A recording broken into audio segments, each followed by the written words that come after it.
Here we have a little 115 volt, 5050 BTU.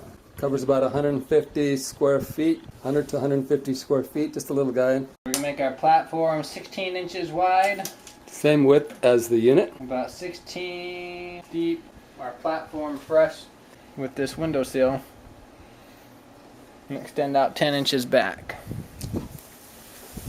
These will sit right against the window. When you have these flush against your window trim, you'll know that you're at the right angle for the water to drain.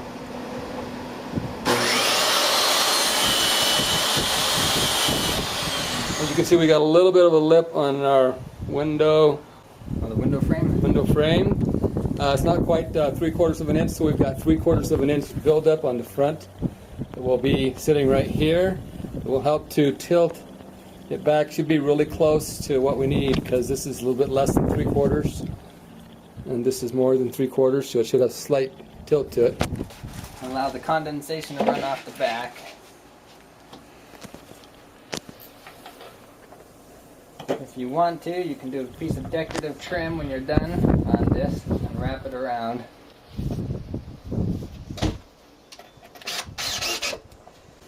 This creates a really nice platform. You can immediately just take your unit and set it up in your window.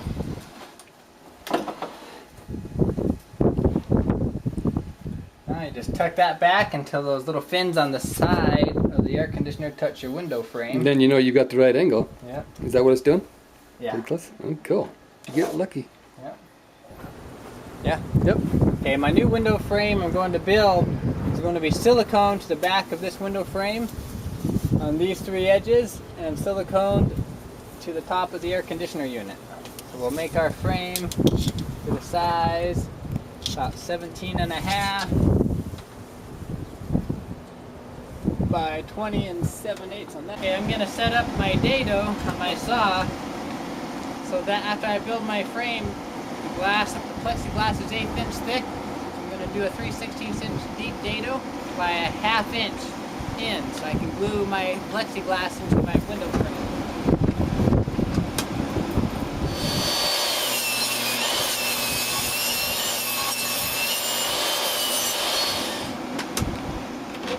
Okay, and I'm going to finish chopping off this at an angle so I got a nice dado in there.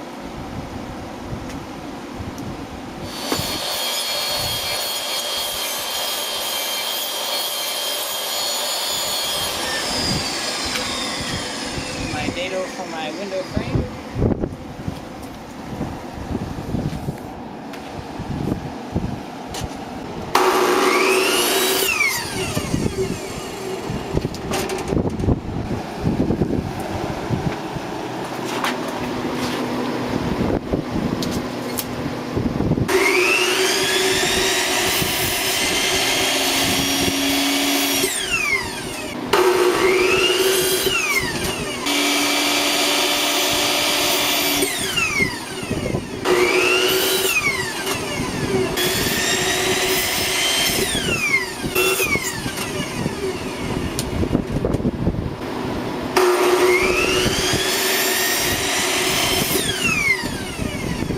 Where's wood glue we got going here on the joints. I'm using an 18 gauge brad mill, 1.5 long.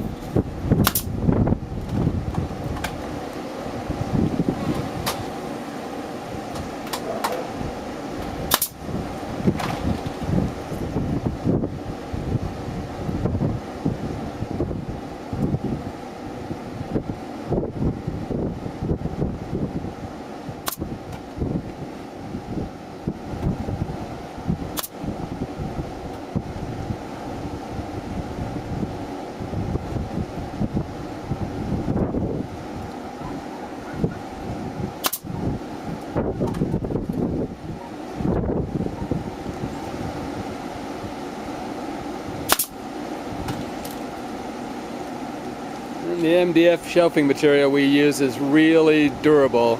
We've had that stuff sit out in the rain and the puddles and the mud.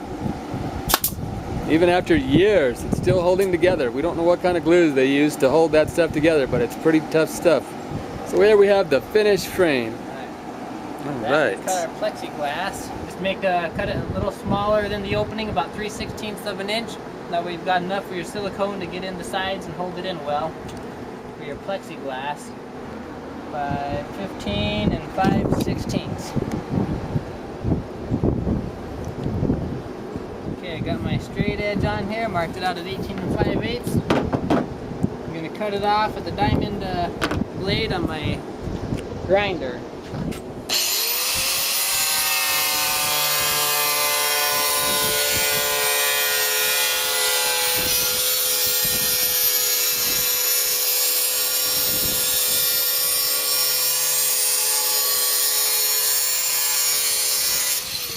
Okay, after you do that, you want to run a file. So a rougher file doesn't have to be whatever the other side. Just knock off the melted plexiglass.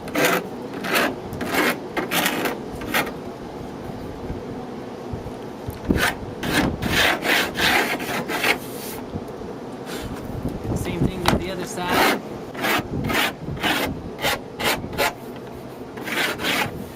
Let's get it, cut it. 15 and 5/16.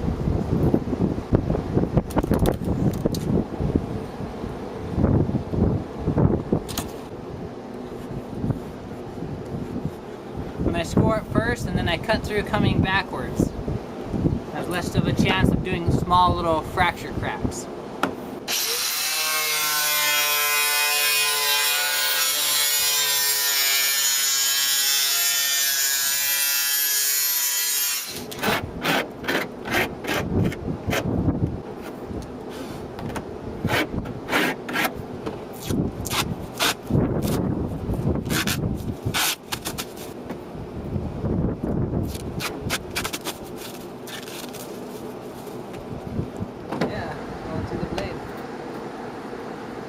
Okay, it's sitting in there pretty good. Okay, I've got 100% pure silicone. Got a little bit of gap on the edges, just enough for the silicone to fit in. Get a nice bond.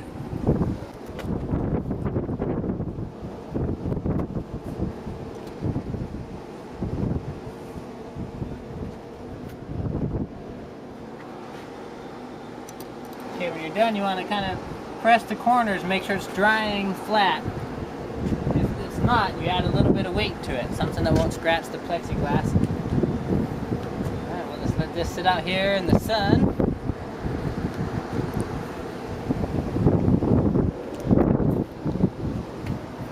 That good.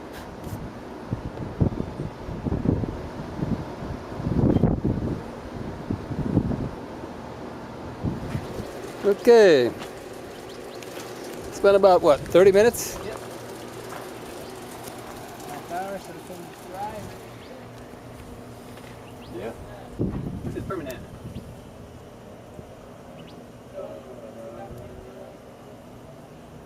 Not very well.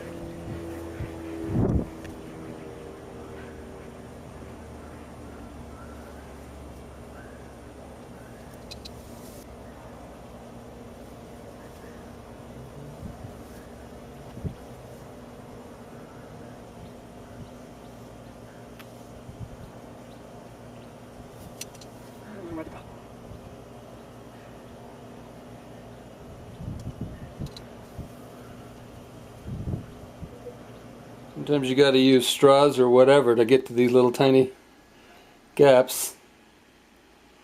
And now we got to hook it up to a straw in there to fill it up so we don't get rid of that gap in there.